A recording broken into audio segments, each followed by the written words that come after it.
Hi guys, this is मोहित। स्वागत है आपका टेकनीट्स चैनल पर।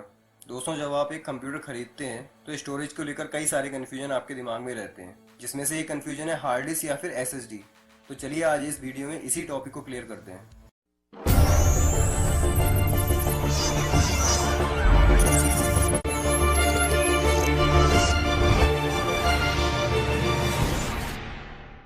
हो सकता है आप जिस बजट में 2 TB या 1 TB हार्ड डिस्क स्टोरेज वाला लैपटॉप खरीद रहे हो, उसी बजट में वैसी ही स्पेसिफिकेशन वाला एक एसएसडी बेस्ड लैपटॉप मार्केट में अवेलेबल हो, पर उसकी स्टोरेज कैपेसिटी काफ़ी कम हो, जैसे 128 GB या फिर 256 GB।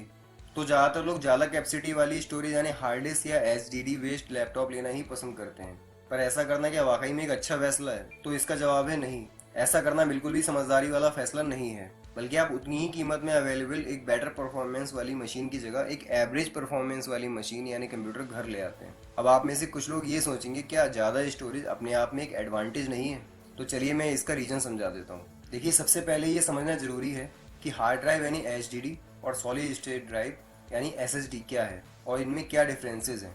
दोस्तों, हार्ड ड्राइव के बारे में मैं अपनी पिछली वीडियो जो कि हार्ड ड्राइव की आरपीएम के बारे में है उसमें काफ़ी डिटेल में बता चुका हूँ। आप ऊपर आ रहे आई बटन पर क्लिक करके उस वीडियो को देख सकते हैं। पर अभी मैं आपको कम शब्दों में फिर से एक्सप्लेन कर देता हूँ कि हार्ड ड्राइव क्या है।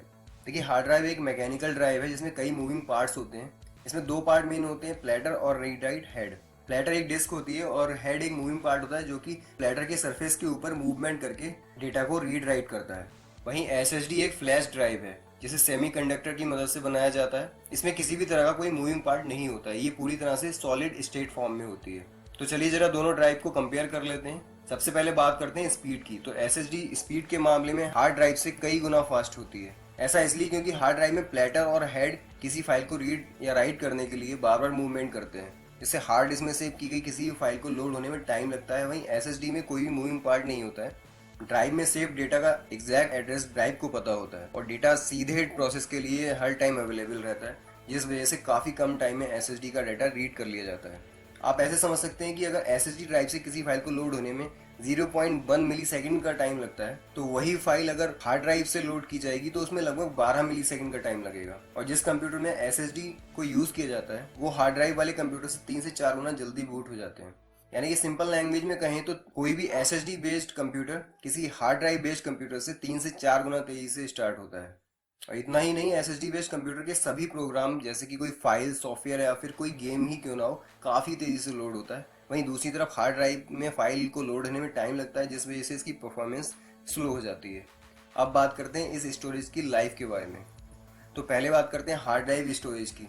चूँकि एक मैकेनिकल ड्राइव है और इनमें मूविंग पार्ट होते हैं, इसलिए ये समय के साथ ख़राब भी हो जाते हैं। इस कारण से इसकी लाइफ भी लिमिटेड होती है।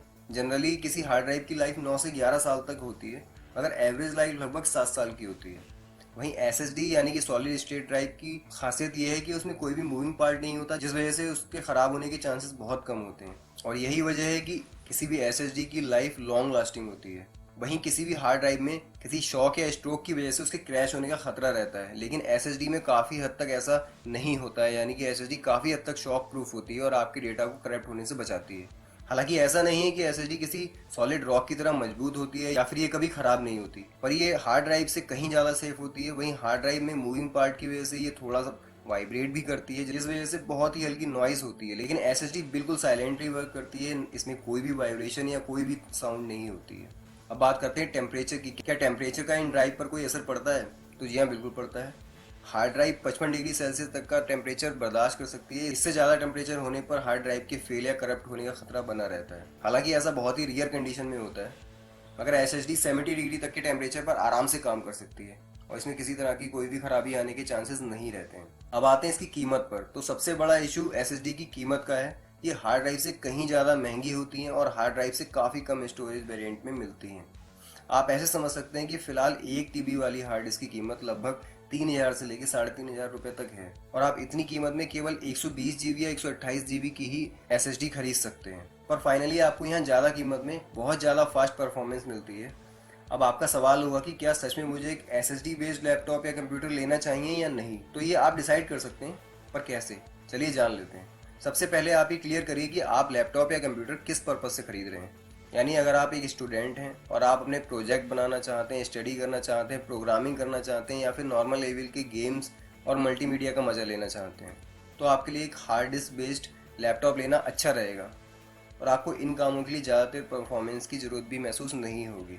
और इसकी स्टोरेज ज़्यादा होने की वजह से आप अपने स्टडी प्रोजेक्ट्स, ऑफलाइन बुक्स या मीडिया कलेक्शन को बड़ी क्वांटिटी में स्टोर कर सकते हैं। वहीं अगर आप एक एडवांस यूज़र हैं और आपने कंप्यूटर से काफ़ी हैवी टास्क प्ले करते हैं, जैसे आप ग्राफिक डिज़ाइनिंग या वीडियो एडिटिंग करते हैं या हैवी प्रोग्रामिंग करते हैं या फिर आप हाई ग्राफिक्स वाले गेम खेलना पसंद करते हैं, तो आपको SSD स्टोरेज ही प्रेफर करनी चाहिए, क्योंकि ऐसे प्रोग्राम्स को लोड होने में काफ़ी हैवी प्रोसेसिंग की ज़रूरत होती है और फास्ट प्रोसेस के लिए एक अच्छे प्रोसेसर के साथ साथ फास्ट डेटा ट्रांसफ़र रेट वाली मेमोरी की भी ज़रूरत होती है। वहीं कम स्टोरेज की समस्या से बचने के लिए आपके पास सबसे अच्छा ऑप्शन है कि आप अपने मीडिया कलेक्शन को एक एक्सटर्नल हार्ड ड्राइव में सेव रखें। आई होप कि आप लोग हार्ड डिस्क और SSD के बीच की कन्फ्यूजन से बाहर आ चुके होंगे और अपनी ज़रूरत के हिसाब से स्टोरेज कैसे सेलेक्ट करें आप ये भी जान गए होंगे। तो फ्रेंड्स, अगर आपको ये वीडियो अच्छा लगा तो प्लीज़ इसे लाइक करिए, शेयर करिए। किसी भी सवाल या सजेशन के लिए कमेंट जरूर करते रहिए और टेक्निक्स चैनल को सब्सक्राइब जरूर कर लीजिए ताकि आने वाले और भी नॉलेजेबल वीडियो आप मिस ना करें। और हाँ, इस बेल आइकन को भी प्रेस कर दीजिए ताकि आपको हर नई वीडियो का नोटिफिकेशन मिलता रहे, वो भी सबसे पहले। तो गाइस, मिलते हैं नेक्स्ट वीडियो में। Thank you, take care and good bye.